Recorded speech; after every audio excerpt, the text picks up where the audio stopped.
High friends, welcome to my channel. आपण आज बनवूया बटाटा वेपर्स। उपवासामध्ये बहुतेक घरांमध्ये ही रेसिपी बनवली जाते, पण बरेचदा बटाटे हे काळसर वगैरे होतात, तर तसं होऊ नये म्हणून टिप्स सांगितली आहे, तर व्हिडिओ शेवटपर्यंत बघा। मी इथं 5 किलो बटाटे घेतले आहे। बटाटे स्वच्छ धुवून घेतले आहे आणि एका पाटीमध्ये घेतलेले आहेत। बटाटा असा मोठ्या आकाराचा आणि असा पांढरट घ्यायचा, पिवळसर बटाटा नाही घ्यायचा आणि फ्रेश घ्यायचा। बटाट्याची साल काढून घेत आहे मी। बटाट्याची साल काढून झाल्यानंतर लगेच पाण्यात घालायचा, नाहीतर तो काळा पडतो। आणि त्यानंतर आपण जेव्हा वेपर्स करायला घेतो ते सुद्धा पाण्यामध्येच काढायचे। बघा, मी इथं परातीमध्ये पाणी घातलं आणि त्याच्यावरती किसणी ठेवली आहे बटाट्याची, किसून घेते। मला लांबसर असे बटाट्याचे वेपर्स बनवायचे होते म्हणून मी उभट करत आहे। तुम्हाला जर गोल करायचे असले तर बटाटा उभा पकडायचा।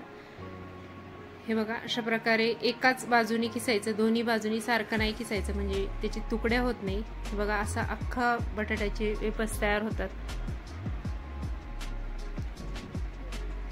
सर्व असे चिप्स मी पाण्यामध्येच काढून घेतले बटाट्याचे आणि ताटत भरपूर वेपर्स झाले, ते असे शिल्लक व्हायला लागले।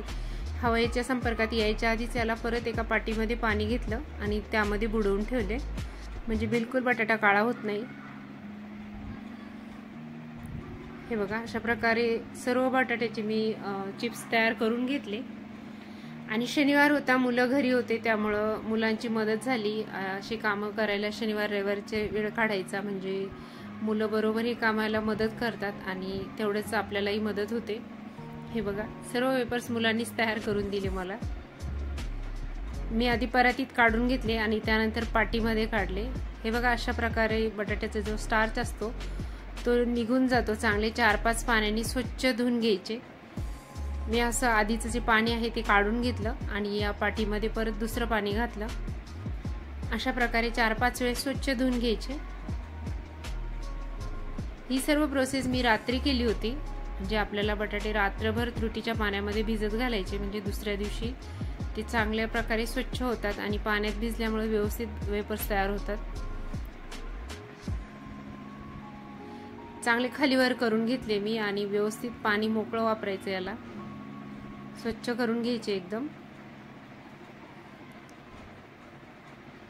असं पाणी बदलून बदलून 4-5 वेळेस स्वच्छ करून घ्यायचे। पूर्ण बटाट्याचा जो स्टार्च निघत आहे तोपर्यंत बटाटा धुत राहायचा। जेव्हा या पाटीतलं पाणी पांढरं होईल त्यावेळेस बटाटा धुणं थांबवायचा। मी चांगलं 5 वेळेस धुवून घेतलं आणि त्यानंतर तुम्ही बघू शकता आता पाटीतलं पाणी अजिबात पांढरट झालं नाहीये। त्यानंतर मी त्रुटीचा खडा घेतला एक आणि तो असा या वेपर्समध्ये फिरून घेत आहे, म्हणजे बटाट्याचे जे वेपर्स आहेत ते अगदी पांढरे शुभ्र तयार होतात। हे बघा, असं सर्व जे वेपर्स आहे त्याच्या खाली खाली घालून हलकसं फिरवून घ्यायचं। एक 2-3 मिनिटं पाण्यामध्ये फिरवून घेतली त्रुटी। त्यानंतर बटाटे मी झाकून ठेवले रात्रभर वेपर्स आणि दुसऱ्या दिवशी सकाळी एका मोठ्या पातेल्यामध्ये भरपूर पाणी घातलं। हे जे वेपर्स आहे ते रात्रीच्या पाण्याच्या वरती येतात आणि तसे पण काळे पडतात, म्हणून मी यावर पाटी ठेवली आणि पाटीवर एक खलबत्ता किंवा एखादी जड वस्तू ठेवायची, म्हणजे ते वेपर्स आहे ते पाण्याच्या बाहेर येणार नाही, मध्ये राहतील पाण्याच्या। हे बघा, अजिबात काळे झाले नाहीये, सर्व वेपर्स जसे रात्री होते तसेच आहे। गॅसची फ्लेम मोठी केली मी आणि पाण्याला उकळी येऊ दिली। पाणी उकळलं त्यानंतर यामध्ये चवीपुरतं मीठ घालायचं। मीठ व्यवस्थित घालायचं, म्हणजे या पाण्यामध्ये पाण्याची चव बघितल्यानंतर यामध्ये मिठाचे प्रमाण जाणवले पाहिजे आपल्याला, एवढं मीठ घालायचं, तेव्हाच आपल्याला वेपर्समध्ये व्यवस्थित मीठ उतरतं आणि चवदार लागतात। त्यानंतर मी इथं त्रुटीची पूड घेतली आहे, थोडीशी त्रुटी कुटून घेतली, एक अर्धा चमचाभर घालायची। याने सुद्धा वेपर्स पांढरे शुभ्र तयार होतात। परत एकदा झाकण ठेवलं आणि पाणी उकळून घेतलं व्यवस्थित। त्यानंतर वेपर्स करत असताना पाणी भरपूर उकळून घ्यायचं, जास्त क्वांटिटीत पाणी घ्यायचं आणि उकळून घ्यायचं, मोठ्या भांड्यात तयार करायचे। हे बघा, पाणी उकळून झालं होतं, मी यामध्ये वेपर्स घालून घेते। गॅसची फ्लेम मोठीच राहू द्यायची आता, आणि ही सर्व प्रोसेस आपल्याला गॅसची फ्लेम मोठी असतानाच करायची आहे।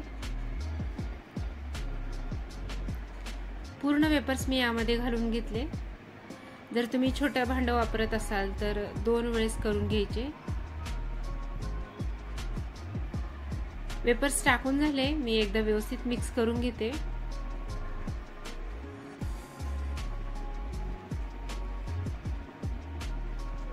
थोडेसे एक 5 ते 7 मिनिटं आपल्याला हे वेपर्स या पाण्यामध्ये उकळून घ्यायचे आहे, जास्त नाही शिजवायचे।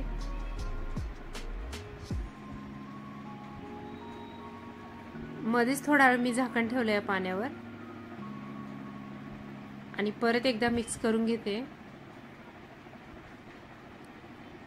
एक बटाट्याचे चिप्स घेतला मी आणि त्याला असा अर्धा मोड करून बघितला तर तो व्यवस्थित वाकत होता, म्हणजे प्रेस होत होता हलकासा। याचा अर्थ आपले जे बटाट्याचे चिप्स आहे ते शिजवून झाले होते। त्यानंतर मी एक झारा घेतला आणि एक गहू गाळायची आपली गाळणी घेतली आणि पूर्ण वेपर्स या गाळणीवर काढून घेत आहे। म्हणजे आपल्याला जेव्हा वेपर्स टाकायची वेळ होती त्यावेळेस या गाळणीवर टाकल्यामुळे पूर्ण पाणी निघून जातं आणि हे वेपर्स आहे ते गार होतात आणि लवकर आपल्याला सुकवायला मदत होते, नाहीतर मग ते गरम असले तर चटका लागतो हाताला। हे बघा, मी गॅलरीमध्ये उन्हामध्ये एक साडी घातली आणि त्यावरती बटाट्याचे वेपर्स वाळत घालत आहे। बटाट्याचे वेपर्स टाकताना सुटे सुटे टाकायचे, एकमेकांच्या जवळ किंवा चिटकून अजिबात टाकायचे नाही, नाहीतर मग ते तसेच चिटकतात आणि चिटकलेलेच राहतात मग। त्यामुळे थोडासा मध्ये गॅप राहू द्यायचा। बटाट्याचे वेपर्स करण्याची सर्वात महत्त्वाची प्रोसेस म्हणजे फक्त वाळू घालणे आहे। बाकीची मेहनत आहे ती एवढी नाही, पण वाळू घालण्याची मेहनत विशेष असते। त्यामुळे मी असे साडीवर हे बटाट्याचे वेपर्स वाळू घालून घेतले आणि पूर्ण बटाट्याचे वेपर्स वाळू घालून झाले आहेत। हे बघा, चांगलं कडकडीत ऊन आहे, ऊन कडक नसलं त्याने सुद्धा बटाट्याचे वेपर्स काळसर होतात। बटाट्याचे वेपर्स मी तयार करून घेतले, त्यानंतर सुकवून घेतले आहे। जवळपास 2 दिवसात हे वेपर्स चांगले सुकून जातात। त्यानंतर मी इथं साईडला चकल्या केल्या होत्या 1 दिवस आधी, त्याचा सुद्धा व्हिडिओ चॅनलवर अपलोड केला आहे, नक्की विजिट करा चॅनलवर आपल्या याच। त्यानंतर साबुदाण्याचे वडे सुद्धा अपलोड केलेले आहेत, तो सुद्धा व्हिडिओ तुम्ही बघू शकता। सर्व उन्हाळी वाळवण तयार करून झालेले आहेत। त्यानंतर हे बघा, आपले वेपर्स मस्त असे सुकून तयार झाले आहेत आणि पांढरे शुभ्र दिसत आहे। त्रुटीमुळे हे बटाट्याचे वेपर्स अगदी पांढरे शुभ्र तयार झाले आहेत। सुकल्यानंतर मी याला पाटीमध्ये भरून घेतला आणि साईडला चकल्या सुद्धा केलेल्या आहेत। मी आता थोडंसं तेल गरम करायला ठेवलं आहे आणि तुम्हाला आता तळून दाखवते। हे बघा, मस्त असे छान वेपर्स तयार झालेले आहेत। तेल खूप गरम नाही करायचं, हलकसं गरम केलं मी। बटाट्याचे वेपर्स यामध्ये घातले थोडेसे आणि लगेच काढायचे। खूप गरम तेल केलं तर लगेच लाल होतात ते, कारण पातळ असल्यामुळे लवकर त्याला कलर पकडला जातो। अशा प्रकारे मी थोडे थोडे वेपर्स तयार करून घेतले। आपण उपवासासाठी किंवा मधल्या वेळेस खाण्यासाठी हे बटाट्याचे वेपर्स वापरू शकतो। व्हिडिओ आवडला असेल तर लाईक, शेअर आणि सबस्क्राईब करा। तुमचा अमूल्य वेळ देऊन व्हिडिओ बघितला त्याबद्दल खूप खूप धन्यवाद। हा व्हिडिओ कुठून बघतायत मला कमेंट करून नक्की सांगा आणि दुसरे सुद्धा व्हिडिओना नक्की बघा आणि लाईक करा। तुमचा अमूल्य वेळ देऊन व्हिडिओ बघितला त्याबद्दल खूप खूप धन्यवाद। Thank you so much. आपण परत भेटू नेक्स्ट रेसिपीमध्ये।